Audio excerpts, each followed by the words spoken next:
buenos días, muy buenas tardes o quizás muy buenas noches, estimado oyente, según sea la hora y el país donde se encuentre. Reciba nuestro característico saludo habitual del programa, de quien les habla, el pastor bautista Nikos Ricoy, director del programa Encuentros y pastor general de las iglesias del Ministerio Tinajas, emitiendo desde aquí en Valencia, España.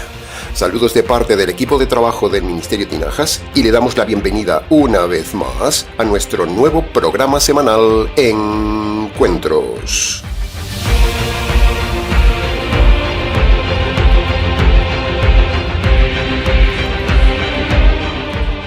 Continuamos hoy, estimado oyente, en el sexto programa del estudio expositivo que estamos haciendo de toda la primera carta de Pedro. Nuevamente, muchas gracias por venir con nosotros en este viaje expositivo. En el programa de hoy abordaremos el estudio de los versículos 13 al 19. Seguiremos haciéndolo de forma detallada y parafraseada para que usted lo comprenda todo mejor. Como el viaje de hoy es largo, le rogamos no se distraiga porque iremos un poco rápido. Vayamos entonces ya al estudio de hoy.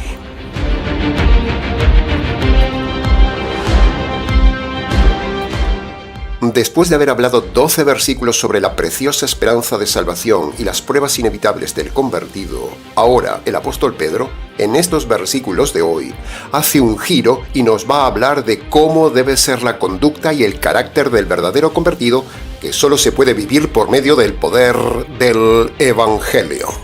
En la semana pasada hemos tocado el cielo. En esta semana vamos a bajar a la tierra. Sin Evangelio, estimado oyente, no se puede vivir en la tierra con fluidez las demandas morales del Nuevo Testamento. Hay demasiado poder y fuerza en las aflicciones y hay demasiadas vidas de plástico en el mundo religioso de las iglesias de hoy. Por eso, sin la orientación de la palabra de Dios y sin el poder del Evangelio, la vida en la tierra con sus aflicciones es un caos. Hay cristianos de plástico en todos lados que no aguantan ni el fuego de la prueba ni el fuego de la radicalidad de la vida moral cristiana, porque no hay en ellos verdadero evangelio. El cristiano de plástico siempre se quema con el fuego de la prueba y se marcha porque su evangelio no tiene poder. El que escuche, entienda.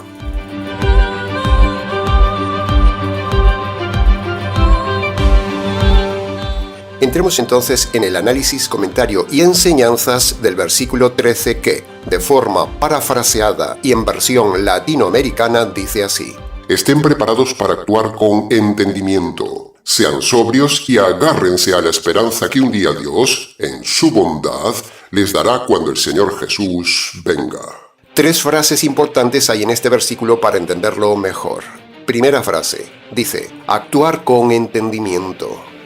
Hablar de entendimiento es hablar de usar la razón, una de las herramientas y regalos más maravillosos que Dios nos dio y que menos se usa en la vida diaria y en la vida de las iglesias. En la vida diaria se usa la pasión, la emoción, el corazón, la perversión, la obsesión, la compulsión, la impresión, la televisión, la monetización y la sin razón. Y en las iglesias se usa la emoción, la canción, la psicologización, la errada revelación, la doctrina de la falsificación y la titulación, pero no se usa la razón. Por eso insistimos tanto en el canal sobre la necesidad de actuar con el entendimiento, usar la razón. Los animales no tienen razonamiento, estimado oyente, y ciertamente los hombres muchas veces actúan sin entendimiento como brutos animales irracionales, tal como lo dice el mismo Pedro en su segunda carta, capítulo 2, versículo 12. Son como brutos animales irracionales. ¿Cómo actúa usted en sus decisiones, estimado oyente? ¿Como un hombre a la imagen de Dios racional o como un animal? ¿Usa la sinrazón? ¿Usa la pasión? ¿Usa lo que siente su corazón? ¿Usa el consejo de otra persona sin razón? ¿Qué usa usted en sus decisiones, estimado oyente? Si una persona usara la razón, se evitaría mucho dolor en la vida.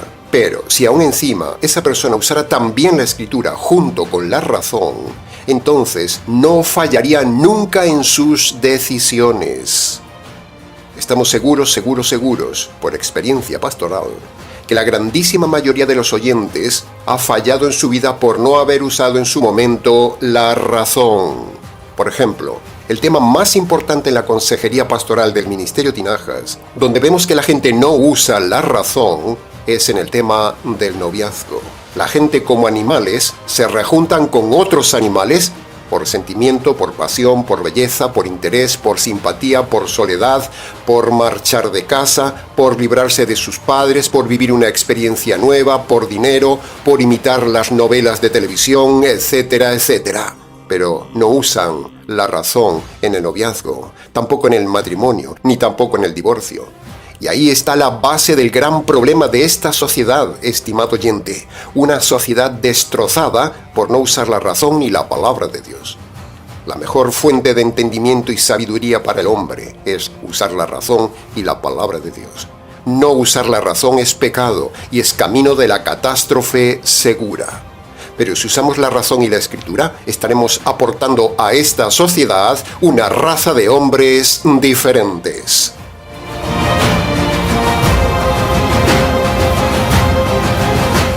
Nuestro trabajo pastoral, precisamente, se ha centrado en ayudar a las personas a que usen la razón cuando entran en una nueva relación y a la hora de tomar una decisión. Si usted no es fríamente racional en sus decisiones, usted será amargamente sufridor en todas las ocasiones. Se lo repito. Si usted no es fríamente racional en sus decisiones, usted será amargamente sufridor en todas las ocasiones. ¿Está usted actualmente usando la razón para sus decisiones y sus relaciones? ¿O actúa usted como un animal en todas las ocasiones? Hay mucho más que decir, pero para preguntas del tema, escríbanos. Entremos ahora en la segunda frase del versículo 13 que dice: sed sobrios. Punto número 1. Ser sobrios es un mandamiento, no es una opción.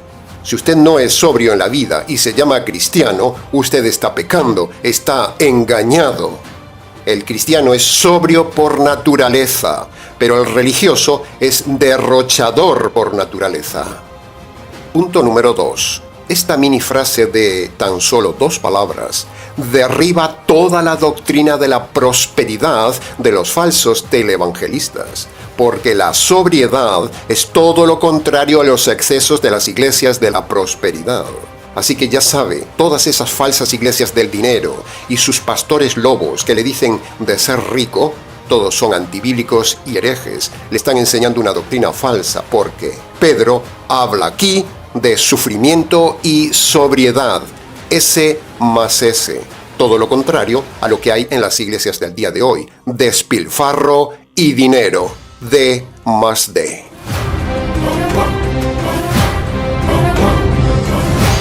Sobriedad bíblica implica gastar lo necesario, guardar una parte para el futuro y dar una parte para la difusión del Evangelio. Se lo repito. La sobriedad bíblica implica gastar lo necesario, guardar una parte si se puede para el futuro y dar una parte para la difusión del Evangelio. ¿Cuántas áreas necesitan sobriedad y equilibrio en su vida, estimado oyente? La sobriedad es el punto clave entre lo necesario y no acumular lo innecesario. Se lo repito. La sobriedad es el punto clave entre tener lo necesario y no acumular lo innecesario. Esta es la sobriedad financiera bíblica. Pero ahora hablemos del punto número 3. La sobriedad significa moderación y equilibrio, como dijimos antes. Pero también eso se aplica a las emociones y en el comportamiento personal, no solo en la parte material. La moderación no solo es en el tema del dinero, también afecta a su conducta. Por ejemplo, una persona muy habladora, muy dominante, por ejemplo, de risa descontrolada, de poca profundidad, una persona de carácter introvertido o excesivamente extrovertido, una persona deprimida, todo eso son ejemplos de desequilibrio de la personalidad. No son personas sobrias, porque ser sobrio es equilibrio. Entonces le pregunto, ¿cuánta cantidad de ropa tiene usted? ¿Cuánto calzado tiene acumulado usted? ¿Cuántas emociones descontroladas tiene usted? ¿Cómo son sus gastos, estimado oyente? ¿Gasta usted lo necesario? ¿O quizás gasta más de lo necesario? ¿O gasta en lo no necesario? Por cierto, si se llama cristiano, organice sus gastos y sea equilibrado, sea sobrio. No compre lo que no necesita. No compre por si acaso. No compre si ya tiene algo que funciona. ¿Cómo es su casa, estimado oyente? ¿Es una casa al estilo americano, con demasiadas cosas? ¿Es una casa enorme que le consume un montón de gastos innecesarios? ¿O es una casa minimalista y sencilla con lo necesario? ¿Cómo es su casa, estimado oyente? ¿El presupuesto de su casa es sobrio o es desequilibrado? ¿Tiene usted problemas financieros y necesita ayuda? Escríbanos. ¿Se ha metido en deudas? ¿Se ha metido en créditos? ¿Se ha metido en el desorden de su tarjeta de crédito? ¿Gasta usted más dinero en cosas superfluas que dinero en la difusión del Evangelio? ¿Gasta usted más dinero en cosas que no valen en lugar de darlo para la difusión del Evangelio? ¿En qué gasta su dinero, estimado oyente? ¿Qué tipo de joyas tiene usted, estimada oyente? ¿Cuánto dinero gasta en perfumes y cuánto dinero da a la difusión del Evangelio? ¿Gasta más en perfumes que en la difusión del Evangelio? Invierta su talento, sus bienes y su dinero en vivir sobriamente y en difundir el Evangelio, si se llama cristiano, no en vivir una vida de gastos innecesarios. Otra pregunta. ¿Gasta usted demasiado dinero en animales en casa? Tenga cuidado. Tener muchos animales le puede dar unos gastos innecesarios, y eso puede ser pecado. Es despilfarro, a menos que use los animales para protección, para negocio, y así difundir más el Evangelio. ¿Gasta usted más dinero en los animales de casa que en difundir el Evangelio? ¿Gasta usted más dinero en cuidar su piscina y su jardín que lo que da al Evangelio? ¿Gasta usted dinero en la lotería? Recuerde que eso es pecado. ¿Y por qué es pecado? Porque no es el modelo bíblico que Dios dio para ganar la vida. Es un modelo mundano, es un modelo de avaricia. ¿Gasta su dinero en cantidad de cosas que no usa? ¿Acumula cosas en su casa que no usa? Eso no es sobriedad, es pecado. Acumular y acumular es pecado. ¿Cómo es su forma de comer, estimado oyente? ¿Es usted una persona que come con dominio propio? ¿Que come lo necesario? ¿O es usted un obsesivo compulsivo de comer y gasta dinero en comida cara e innecesaria? Gastar dinero en comida innecesaria y cara es pecado, no es ser sobrio. ¿Cómo administra su tiempo, estimado oyente? ¿Es sobrio usando su tiempo o despilfarra su tiempo en viajes, en distracciones, en televisión, en política, en reuniones de iglesia, en películas, en diversión, en excesivo entretenimiento, en juegos en internet? ¿Cómo usa su tiempo? ¿Pierde usted su tiempo desequilibradamente? ¿Qué tipo de carro tiene usted, estimado oyente? ¿Qué tipo de automóvil? ¿Qué tipo de casa? ¿Qué tipo de electrodoméstico se compra? ¿Compra de forma sobria o gasta más de lo que debería gastar en un carro, en una casa, en ropa, en electrodomésticos, en comida y etcétera? ¿Cómo usa su dinero? No se llame cristiano si no es sobrio en sus gastos y en su forma de vida. Cuidado con el estilo de vida americano. El estilo de vida americano no es sobrio, es pecado porque es materialismo, es avaricia. El sueño americano no es sobrio, es pecado. ¿Para qué quiere una casa tan grande? ¿Para qué quiere un carro tan grande? ¿Para qué quiere un perro tan grande? Es cierto que la mayoría de la audiencia es latinoamericana. Entonces usted me podría decir, pastor, su enfoque del mensaje es para europeos o americanos, porque aquí en el sur somos todos pobres. Bueno, los pobres también son desequilibrados en sus gastos y en su forma de vida, aunque tengan poco. Se puede no ser sobrio con poco o con mucho dinero. Así que, estimado oyente, aunque estamos en Europa, el ser humano en Latinoamérica, en Norteamérica, en Europa o donde sea, también despilfarra y no es sobrio, aunque sea pobre. Porque la vida real, también el pobre gasta donde no debe gastar y en su corazón quiere tener más de lo que necesita. Y eso es avaricia, la hermana de la falta de sobriedad. Bien, el punto está expuesto sobriamente. El que escuche, entienda. Para preguntas del tema, escríbanos.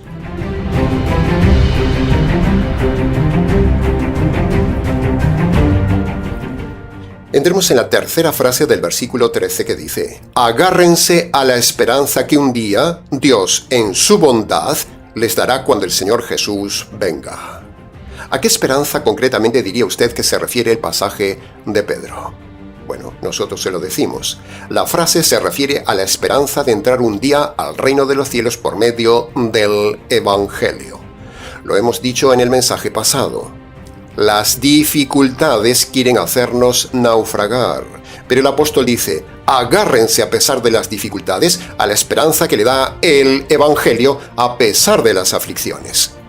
El Evangelio verdadero es lo que le da verdadera esperanza de un mundo mejor y le permite soportar las aflicciones en la tierra. Así que si usted no tiene verdadero Evangelio, no tiene ninguna esperanza de entrar al reino de los cielos. Así que examine su Evangelio y examine su esperanza. Por ejemplo, si usted está en la iglesia calvinista, en la iglesia católica, en la adventista, presbiteriana, anglicana, rabínica, mesiánica, unicitaria, mormona, pentecostal y demás, ahí usted tiene puesta una falsa esperanza. No tiene esperanza del reino. Usted es un perdido, porque la verdadera esperanza de entrar al reino de los cielos no la tendrá jamás en esas sectas de doctrina falsa. Se da cuenta de la sorpresa que se llevan cada día miles y miles de personas que mueren, habiendo estado en esas iglesias que les enseñaron una salvación falsa y ya no tienen esperanza. Se da cuenta del tema. Se da cuenta de lo terrible que es darse cuenta en aquel momento que ya no hay esperanza. Bien, hasta aquí con la mini reflexión de este tema. En cuanto a la segunda venida de Jesús, ya hemos dicho nuestra postura de que Cristo no viene ya, ni el fin del mundo es ya. Eso lo hemos dicho en el estudio del versículo 7 de la serie que le invitamos a repasar.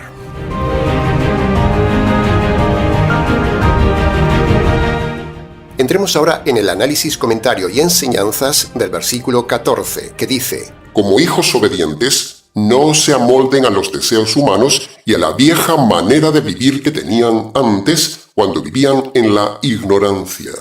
Bien, tenemos aquí 3 frases para analizar. Primera frase, hijos obedientes. Este es el momento ideal, estimado oyente, para tocar una de las doctrinas erradas más importantes que se enseñan mal en la fe cristiana. La doctrina de que todos somos hijos de Dios. Eso es mentira.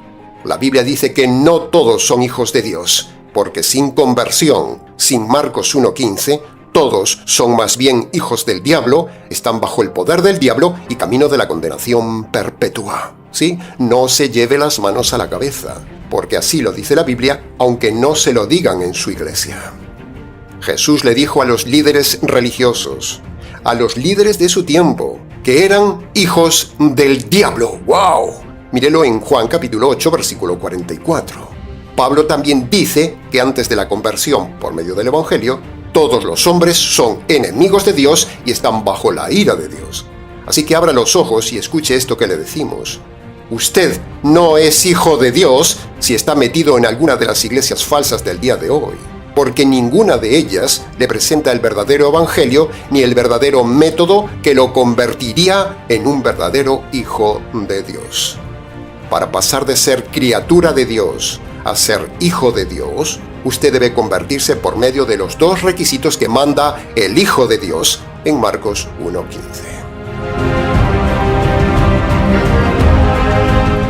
Cuando el Señor Jesús se apareció a Pablo en el camino de Damasco, le dijo una frase muy fuerte a Pablo, que nadie predica. Una frase teológica y universal que habla de la condición espiritual del hombre ante Dios. El Señor le dijo a Pablo en Hechos capítulo 26, versículo 18, que Te envío a los gentiles para que les abras los ojos, para que pasen de las tinieblas a la luz y para que pasen de estar bajo el poder de Satanás a estar bajo el poder de Dios.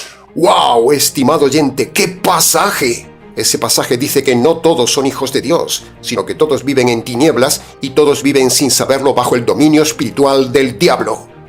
¿Se da cuenta del tema? Solo la conversión cambia esa condición. En resumen, para ser hijo de Dios, usted necesita obedecer al Hijo de Dios en Marcos 1:15. Para preguntas del tema, escríbanos.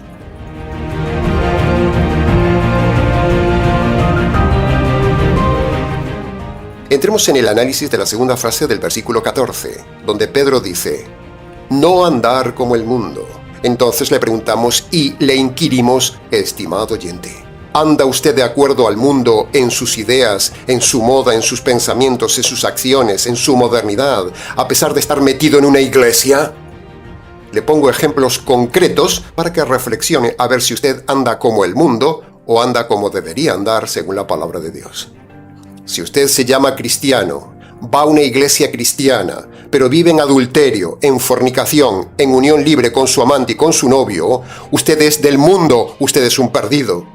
Si usted escucha música sensual latinoamericana, desde el pecaminoso tango argentino, pasando por la música colombiana, la música sensual centroamericana, la música mariachi, la música de los Hillsongs, la música americana sentimental cristiana o la música cristiana moderna, si usted escucha esta música, usted es del mundo.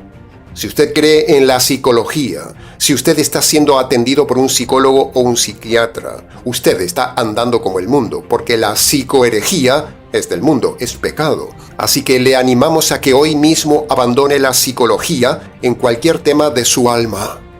Por supuesto, abandone todo medicamento que le haya dado un psicólogo o un psiquiatra, porque eso es pecado.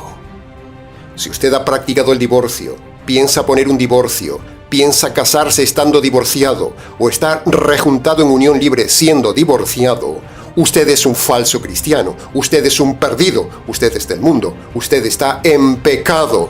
Abandone hoy mismo esa relación mundana si es divorciado. Revoque ese divorcio, anule ese trámite de divorcio, porque eso es pecado y le espera la condenación eterna. Si usted viste como el mundo, si usted es mujer y viste de forma sensual, apretada, escotada, descarada, transparente como una ramera de la calle, usted está en pecado aunque se llame cristiana. No es cristiana, es una mujer mundana. La mujer debe estar vestida de forma sobria, holgada y tapada aunque tenga calor. Para preguntas del tema, escríbanos.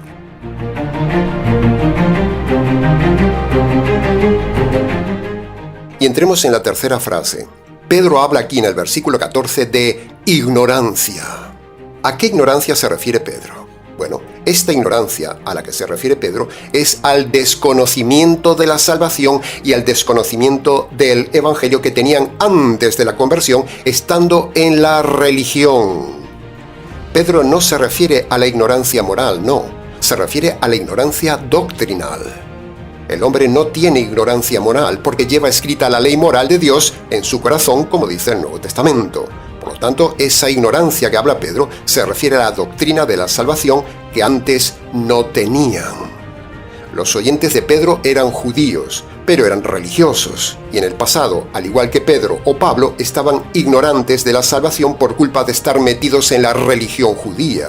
La religión oficial que les enseñaba que la salvación era por cumplir los mandamientos. Eso nos enseña algo muy importante y actual, estimado oyente. Esta gente de Pedro tenía ignorancia doctrinal porque habían estado metidos y engañados en la religión que ellos creían que era la verdadera, el judaísmo. Pero llegado su momento se dieron cuenta que estaban engañados, que estaban en ignorancia al conocer la verdad. De la misma manera, estimado oyente, así sucede hoy. Hay millones de personas en ignorancia, creyendo que la doctrina que tienen en su iglesia es la verdadera y les salva, pero eso no es así. Hay millones de católicos, adventistas, calvinistas, mormones, pentecostales, unicitarios, presbiterianos, anglicanos, rabinos y un largo etcétera, que están creyendo que la doctrina que tienen es la correcta, pero es ignorancia. Porque cuando analizamos todas esas iglesias, vemos que tienen doctrina equivocada y evangelio equivocado. El tema es gravísimo, estimado oyente, y aprovechamos precisamente las palabras de Pedro sobre la ignorancia que tenían antes de la conversión estos creyentes para hacerle reflexionar a usted sobre el mismo problema actual. Hay mucha gente ignorante en sus iglesias que creen que están en la verdad. Por lo tanto, jaque a las iglesias ignorantes que llevan a sus miembros a los infiernos. Para preguntas del tema, escríbanos.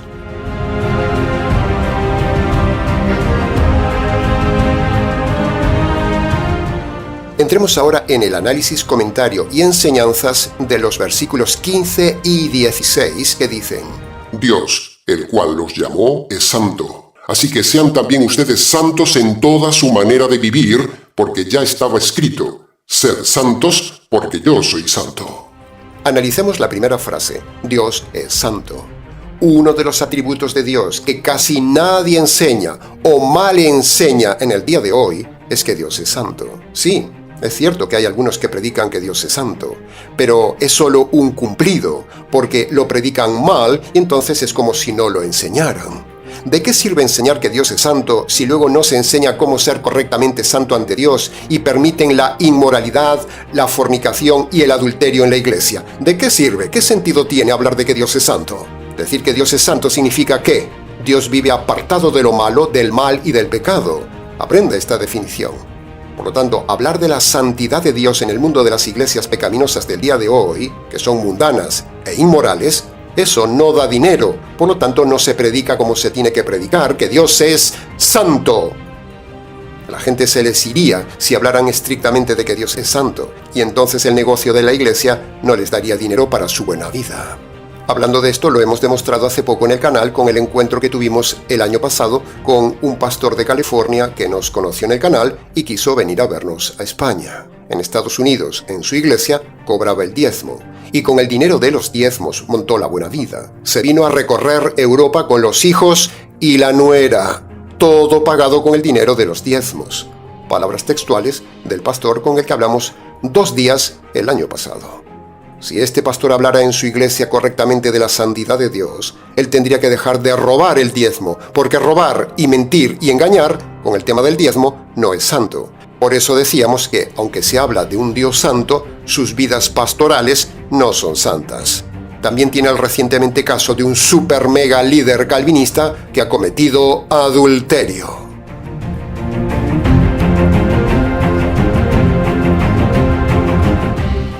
Y otro de los atributos de Dios que tampoco se habla en las iglesias es el atributo de que Dios es juez. En esas mega iglesias solo se habla de Dios es amor, Dios es un Dios de pactos, Dios quiere sanarle y prosperarle, Dios te ama y tiene un plan maravilloso para tu vida, Dios quiere bendecirte, Dios quiere que usted sea rico y un largo etcétera. Toda esta doctrina materialista de un Dios de prosperidad y de amor es doctrina de demonios, no es una doctrina de Dios. Por eso es normal que todo el mundo quiera ir a estas iglesias. Pero cuando luego vemos que la gente sufre pruebas, pasa por tribulaciones y no prospera, entonces viene la frustración y se van de las iglesias. Pero ya es demasiado tarde y no le devolverán su dinero. Y aparte, detrás de usted, vendrán 100 ingenuos más a ocupar su lugar para seguir en el negocio redondo de Dios te ama y quiere prosperarte. Dios es santo y Dios es juez, estimado oyente. Por lo tanto, usted tiene un grave problema ante Dios, porque usted ha cometido pecados. Los pecados son delitos y esos delitos despiertan la ira de un Dios santo y despiertan la justicia de Dios el juez. Por lo tanto, si usted está en una iglesia errada, usted terminará en la cárcel eterna. Entonces, ante esta realidad de un Dios santo y Dios juez, ¿cómo piensa quitar sus delitos ante Dios el juez y santo? ¿Cómo? ¿Cómo se perdonan sus pecados ante el Dios santo y ante el Dios juez? ¿Cómo? Estoy seguro que no lo sabe y que su respuesta es cerrada, porque si usted está metido en alguna de las iglesias que hemos nombrado antes, en esos lugares nunca se enseña correctamente cómo ser santo ante Dios por medio del perdón de los pecados y no conocen el Evangelio. Solo el perdón de los pecados le hace santo ante Dios y para eso usted necesita el Evangelio. Y como usted no conoce el Evangelio, entonces usted no es santo, es un delincuente ante Dios. Por lo tanto, usted está camino de la cárcel eterna. Para preguntas del tema, escríbanos.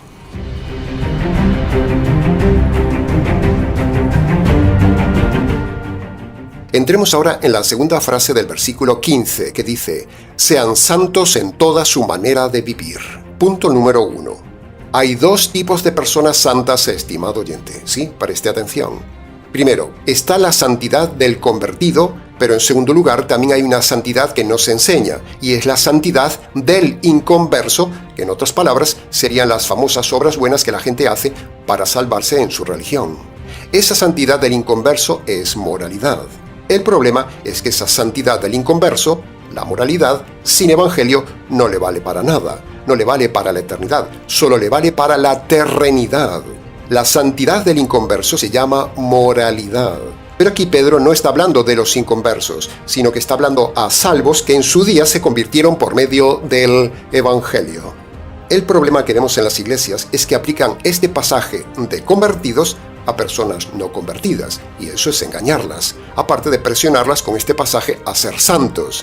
Pero el problema es que sin conversión su santidad no vale de nada y usted no tiene poder para ser santo. Esa es la gran mentira de todas las iglesias. Aplicar presión a los oyentes a que obedezcan la Biblia, pero sin conversión y sin evangelio. Por eso nosotros siempre analizamos el contexto para no engañarle y le aclaramos que la Biblia no es para usted. La Biblia es solo para el convertido. Y si usted está en alguna iglesia, la santidad de la Biblia no es para usted, es solo para el convertido. Para preguntas del tema, escríbanos. Punto número 2 de la segunda frase del versículo 15. La frase está en tono de mandamiento. Dice, sean santos. No está en tono de sugerencia, no está en tono de si quiere hágalo o si puede hágalo. No. Por lo tanto, no tiene otra salida, estimado oyente que se llama cristiano, de que usted sea santo. El problema es que usted nunca podrá ser santo sin conversión, sin el poder del evangelio y sin instrucción bíblica correcta pastoral, por mucho que se esfuerce. Al fin, acabará diciendo como Pablo en Romanos 7, miserable de mí, hago siempre lo que no quiero. Por eso usted necesita el evangelio y necesita que alguien le instruya. Y punto número 3. Para que usted sepa vivir santamente, usted debe consultar el manual del santo, que es el Nuevo Testamento. El manual del judío en Israel era el Antiguo Testamento, pero el manual del gentil convertido en la iglesia es el Nuevo Testamento. Así que, para que usted sepa cómo debe vivir apartado del mal, de lo malo y del pecado, usted debe estudiar y obedecer el Nuevo Testamento. Así que examine su vida, estimado oyente, y aunque usted no sea convertido, escuche bien, aunque usted no sea convertido, usted debe también vivir santamente, porque cuanto más peca como inconverso, primero, más dolor tendrá la tierra, y segundo, más castigo tendrá el día del juicio.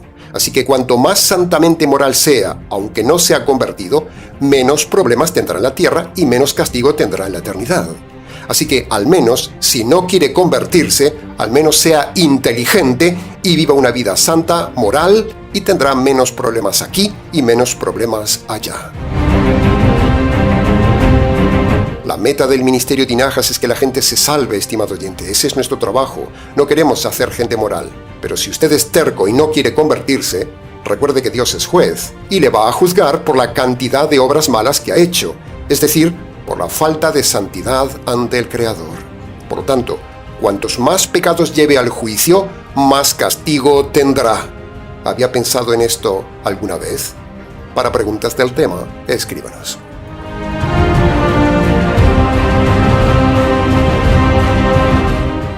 Entremos ahora en la tercera frase que está en el versículo 16. Esto de ser santos, dice Pedro, ya estaba profetizado en el Antiguo Testamento en Levítico capítulo 20, versículo 7, en la ley de Moisés. Así que, con esta frase que Pedro actualiza del Antiguo Pacto, es el momento oportunísimo para enseñar algo teológico muy importante que no se enseña en las iglesias, y es que todo el Antiguo Pacto está abrogado. Todas las leyes de Moisés y del Antiguo Pacto fueron cumplidas por Jesús, el cual es el cumplidor de toda la ley. Él mismo lo dijo. He cumplido toda la ley, consumado es. Pero, preste mucha atención. Aunque todo el Antiguo Pacto está abrogado y cumplido por el Señor Jesús, si el Nuevo Testamento actualiza algo del Antiguo Pacto, eso sigue vigente y hay que cumplirlo. Se lo repito, aunque todo el Antiguo Pacto está abrogado, si el Nuevo Testamento actualiza algo del Antiguo Pacto, eso sigue vigente y hay que cumplirlo. Dicho en otras palabras, el Nuevo Testamento es el filtro que determina lo que ya está caducado de lo que aún sigue vigente del Antiguo Pacto. Entonces, para saber lo que está abrogado de lo que aún sigue vigente, es necesario un estudio expositivo detallado de todo el Nuevo Testamento. En este caso, la santidad es una ley de Levítico que sigue vigente hoy, aunque era una ley del Antiguo Pacto, porque aquí Pedro actualiza ese mandamiento para seguir practicándolo. Todo lo que el Nuevo Testamento actualiza y manda de forma clara, eso debe seguir practicándose. Pero lo que el Nuevo Testamento niega, ignora o anula del Antiguo Pacto, eso debe ser dejado de lado. Por ejemplo, el famoso tema del sábado vemos que está abrogado. Ninguna iglesia del Nuevo Testamento practicaba el sábado, ni siquiera las iglesias judías, ni siquiera los apóstoles judíos. En el Nuevo Testamento tampoco se practica ni se manda el ayuno. Por lo tanto, eso muestra que está abrogado. Lo mismo sucede con el diezmo, las primicias, la carta de repudio, la circuncisión, etcétera, etcétera. Nada de eso se practica ni se ordena en el Nuevo Testamento, por lo tanto eso infiere que está abrogado. Para preguntas del tema, escríbanos.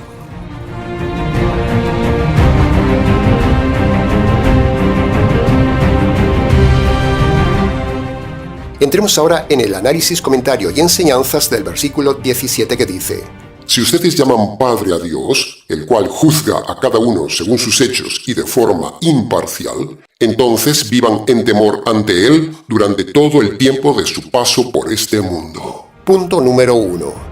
El tema de Dios Padre lo tiene usted ya explicado claramente en el estudio que dimos en el versículo 3 de la serie. Le invitamos a que lo repase. Punto número 2. Se habla de que Dios juzgará a los hombres. Esa es una frase terrible, muy intensa, estimados oyentes, para recordar y temblar.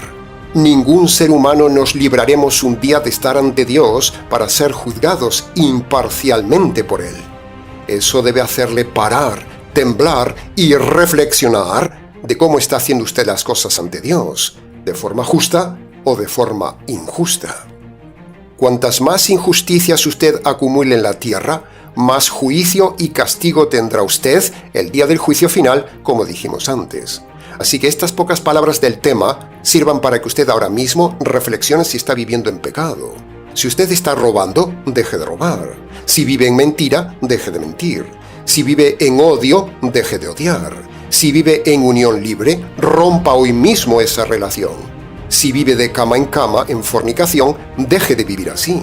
Si está en adulterio o infidelidad, deje de vivir así. Si usted piensa suicidarse, no lo haga, es pecado. Si usted piensa divorciarse, rompa ese trámite de divorcio, no se divorcie. Si usted está siendo sucio, deje de ser sucio. Si usted está siendo vago, perezoso o negligente, deje de serlo, busque un trabajo y sea responsable y activo. Si usted es flojo, deje de ser flojo.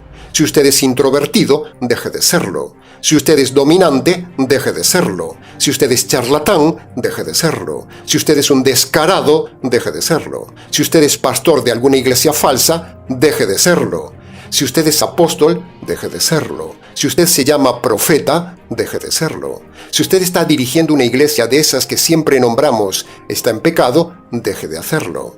Si usted como líder está robando el diezmo a la gente, deje de hacerlo. Si usted es machista, deje de serlo. Si usted piensa tatuarse, deje de pensarlo. No puede tatuarse. Los tatuajes son pecado. Si usted es gordo y no está enfermo, empiece a adelgazar hoy mismo. La gordura es pecado. Si usted es terco y soberbio, deje de serlo. Si usted es católico, calvinista, adventista, pentecostal, unicitario y demás herejías, deje de serlo. Es pecado. Si usted está yendo a alguna de estas iglesias, deje de ir. Si usted piensa en abortar, deje de pensarlo. Es homicidio, es pecado. Si usted es homosexual, trans o lesbiana, deje de serlo. Es perversión. Le espera el juicio severo de Dios por abominación. Si usted juega a la lotería, deje de hacerlo. Invierta ese dinero en el ministerio. No tire ese dinero. Si cree en la santería, en el horóscopo o en las cosas ocultas, deje de hacerlo. Si usted va a las discotecas, deje de hacerlo. Si usted despilfarra el dinero, deje de hacerlo. Delo al ministerio. En definitiva, sirvan estos pocos ejemplos para que si usted vive de alguna de estas maneras mundanas, tenga cuidado, porque Dios lo juzgará severamente.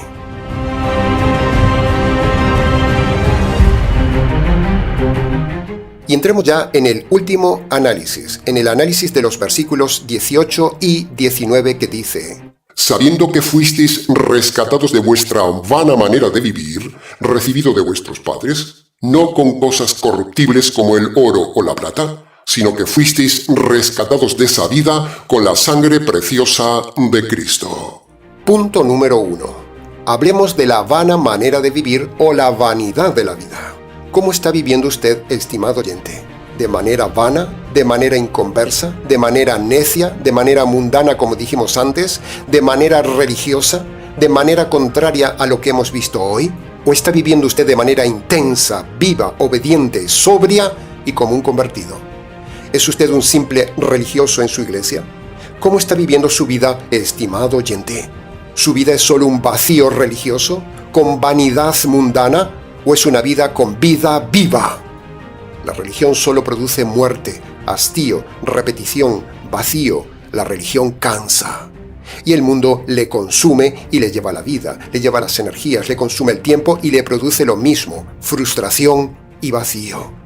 Así vivíamos nosotros en el pasado, tal como nos enseñaron nuestros padres.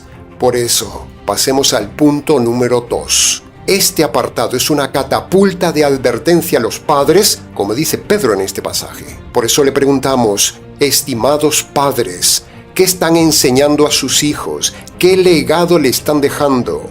¿Están sus hijos siguiendo la corriente religiosa y vana de esta vida? ¿Están metidos en la vanidad del consumismo de este mundo? ¿Cómo viven sus hijos, estimado oyente? ¿Qué les está enseñando? Recuerde que si sus hijos están bajo su autoridad, les guste o no, deben someterse a usted, y si no se someten, debe disciplinarlos, y si no les gusta, debe expulsarlos. ¿Está usted permitiendo, estimado padre, que la iglesia y mundo invada con su vacío a sus hijos, siguiendo la corriente ideológica, materialista, consumista, eclesial e inmoral del mundo? ¿Qué está enseñando usted a sus hijos, estimados padres? Y punto número 3 del versículo 19. Aquí se vuelve a hablar de la sangre de Cristo para su salvación. Pero de este tema intenso ya hemos hablado el otro día en el canal, en el segundo mensaje analizando el versículo 2. Así que le invitamos y rogamos, estimado oyente, a que escuche el estudio del versículo 2 para no repetir el tema hoy y para que no se haga muy largo este mensaje. Pero básicamente le digo otra vez que la sangre de Cristo no perdona los pecados de los gentiles. La sangre de Cristo es un lenguaje y es la forma por la cual Dios perdona los pecados a los judíos. Así que si le han enseñado en su iglesia que sus pecados se limpian por la fe en la sangre de Cristo, le han engañado. Sus pecados están sin perdonar. Lo que perdona los pecados de los gentiles, lo que teológicamente quita los pecados y las injusticias de su vida, estimado oyente gentil, es la fe en la justicia derramada sobre Cristo, no la fe en la sangre derramada de Cristo. Se lo repito, lo que quita sus pecados es la fe en la justicia derramada sobre Cristo, no la fe en la sangre derramada de Cristo. Para preguntas del tema, escríbanos.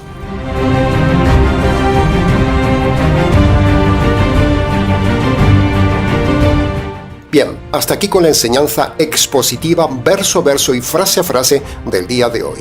Más detallado es imposible. Se nos ha hecho un poco largo el mensaje de hoy, pero era necesario hacerlo así. Es la única forma de estudiar correctamente la Biblia. Mucho más se pudo haber dicho en cada versículo analizado, pero creemos que, con lo dicho, ha sido suficiente para su enseñanza y su reflexión. Para preguntas del tema, escríbanos. ministeriotinajas@gmx.es.